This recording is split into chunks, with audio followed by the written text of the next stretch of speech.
A mustache, if you've only got a mustache. Welcome back to The Place of Places, a chapter-by-chapter analysis of William Saroyan's 1972 memoir, Places Where I've Done Time.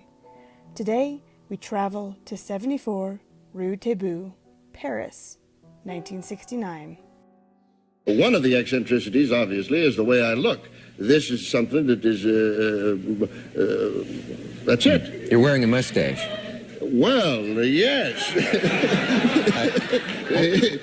Almost the moment you came out, I noticed you were wearing a mustache. Yes, I mean, my daughter says, Pop, let me just take 2 inches from it. I says, honey, the whole thing is 2 inches on each side. If you take 2 inches, that isn't it. Wouldn't be you without that. No, I wouldn't mess with any other kind. I've seen great mustaches and lousy mustaches and silly mustaches, and they all fit in. Yep. That kind of I'd put yours among the greats. Yes. Yeah. All right.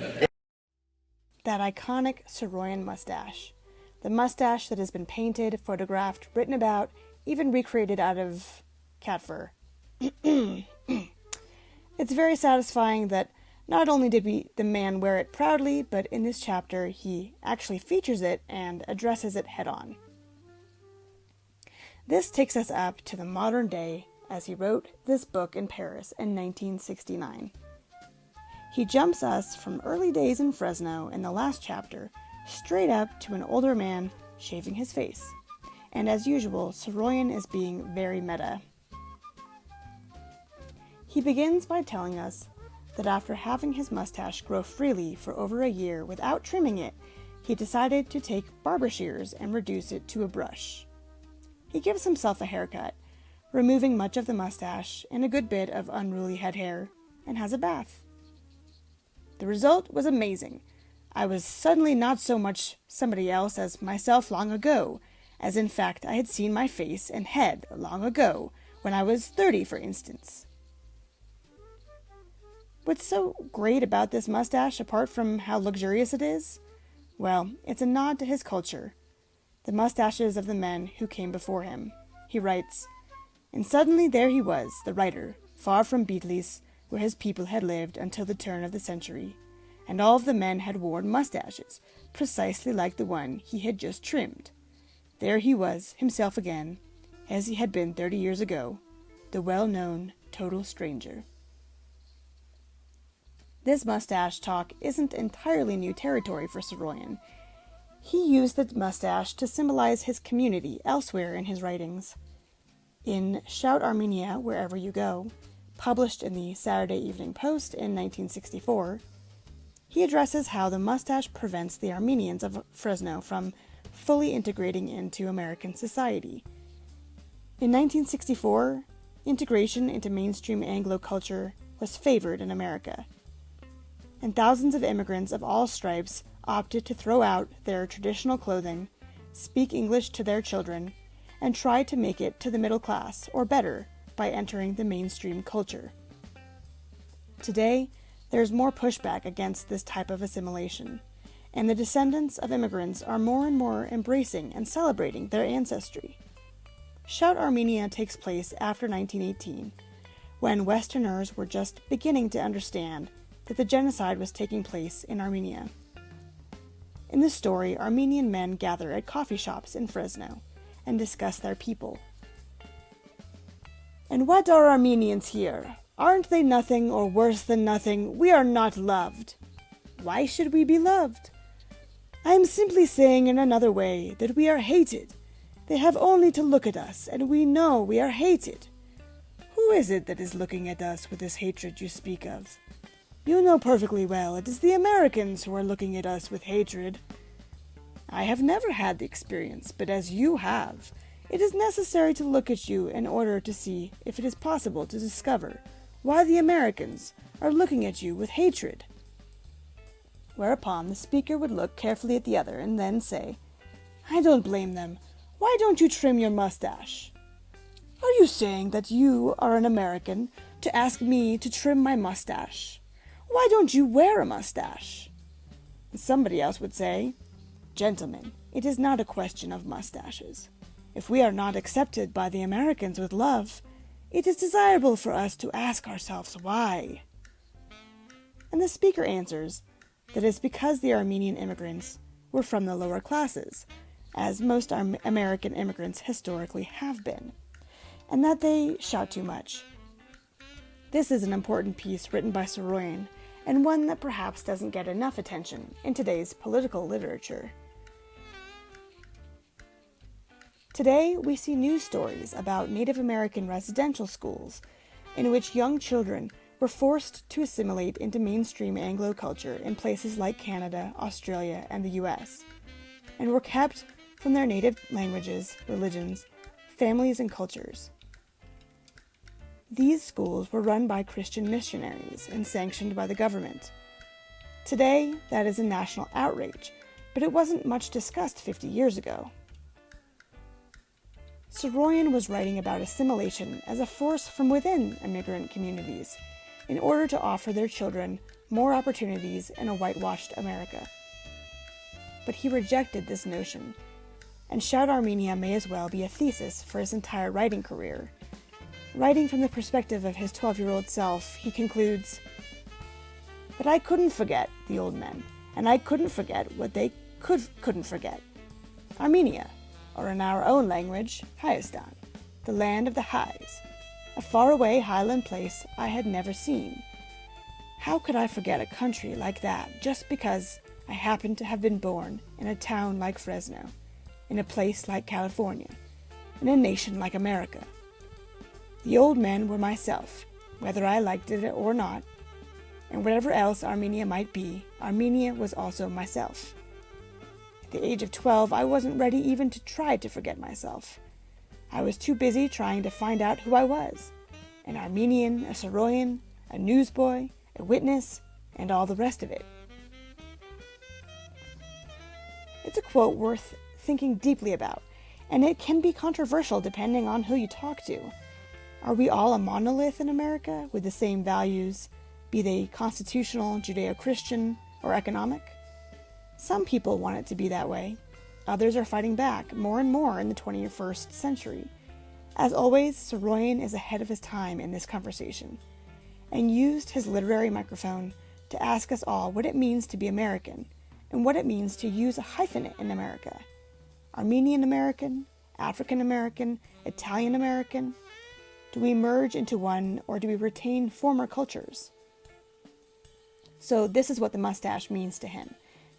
But it also represents his family, as he often remarked that he looked like his uncle Garapat, who wore a big mustache.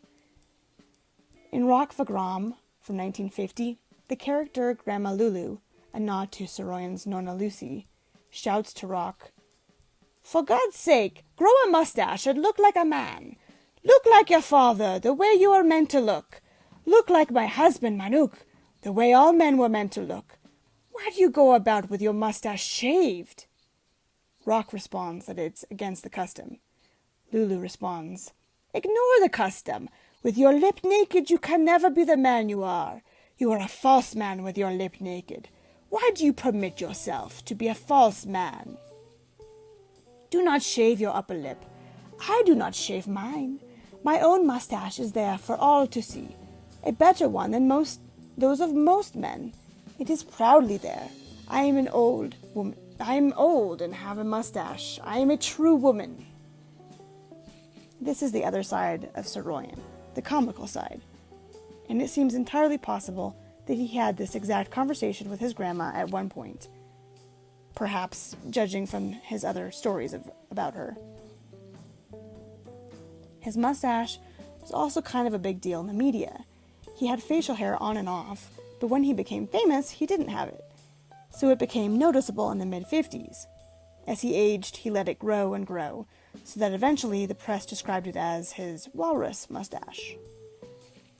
A report from the Evening Standard in 1948 had, "When William Saroyan shaved off his mustache, his 5-year-old son Aram solemnly inspected the result and said, 'Where's your mustache?' 'Shaved it off,' retorted Saroyan.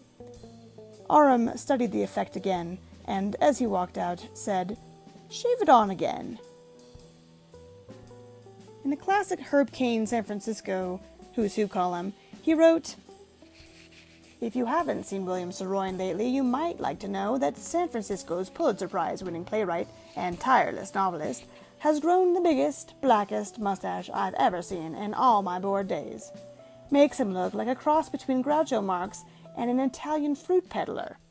So a few days ago, Saroyan was walking down Market Street when suddenly an old biddy caught up with him, fell into step, and kept peering at his face.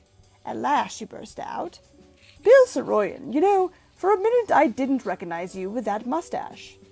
"Madam," said Saroyan gallantly, "I regret to say that I don't recognize you without yours."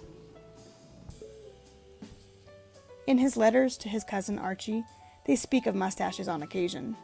In 1950, William wrote to Archie, "If you think your mustache is great, wait till you see mine. It's a lot of fun for me to scare everybody around here half to death with it, for they have all seen old pictures of me, without a mustache, and don't like to believe I'm not an impostor, which makes for a bigger and better holiday." William sends Archie an old photo in a letter from 1952, in which he writes, "Your father looks great, and if he reminds you of you, he reminds me of me too. That's the kind of mustache you and I have been growing for years. He was a fine man." It was a family joke, a family treasure, and these glimpses are special indeed. This diary entry from 1930 is yet more great insight into the significance of his mustache, even when he was only 22. "This morning I could not resist shaving my mustache. Afterwards I felt rather bare and obscene. My mother was also displeased when she saw what I had done. With my mustache I resemble my father, which probably means something to her. Freudians, please chuckle. And why shouldn't a mustache on her son's face remind my mother of her husband? What is a mother but a wife grown old? She lives in memories, I believe." One of the last plays that Saroyan wrote was Warsaw Visitor, which was posthumously published in 1991. It was a Faustian story in which Mustache is a character struggling with the devil. On an historical note, since 1913, no president of the United States has had facial hair. In the 1700s, many settlers considered Native Americans to be strange in that they didn't, or rarely, grew facial hair. In the 1800s, the mustache was a symbol of manliness, especially as feminism began to attract attention, and the mustache separated the genders. Then, at the turn of the century, facial hair became associated with authoritarianism and militarism, causing people to unwittingly associate a clean-shaven face with honesty. As the century progressed, the mustaches of Franco and Hitler became very negative associations, and the clean-shaven look was solidified as the more ethical way to present oneself. As white-collar jobs emphasizing teamwork and personal hygiene became available to the middle class, employers encouraged the clean-shaven look, separating them further from the poor laborers in blue-collar work. Women began preferring the shaven look over the patriarchal image of a man with a bushy beard. Some suggest it was one of the reasons why Thomas Dewey lost the 1948 presidential election. In the 60s and 70s, mustaches were mostly worn by the counterculture. Mainstream conservative Americans preferring short hair and clean-shaven jaws. And to go on even further on a tangent, the popularity of women shaving their legs in the early 20th century has been linked to a desire to assimilate and not look like a poor immigrant, who at that time typically came from Southern and Eastern Europe, where hair usually grew darker than the Northern Europeans who were already established in America. So mustaches, body hair, all of this represented an unassimilated American, and that meant lingering in the lower economic classes for longer. So if you thought it was just a fashion statement for Saroyan, you would be wrong. It was very much a political statement on a number of different levels. In this chapter, he grooms himself, wondering if it's foolish for him to not go to a proper barber. But it's significant that Saroyan cut his own mustache and hair, mistakes and all. The act of changing his appearance to look again as he did at 30 is a symbolic one, as he integrates his past into his future, and vice versa. As we've learned from all of these chapters, it was easy for Saroyan to compartmentalize his life to protect himself, whether it was the days at the orphanage, or his sudden stardom, his marriage and children, the war, his fall from popularity.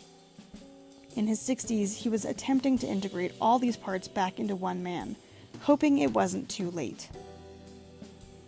Let's put this on the Saroyan map and move on.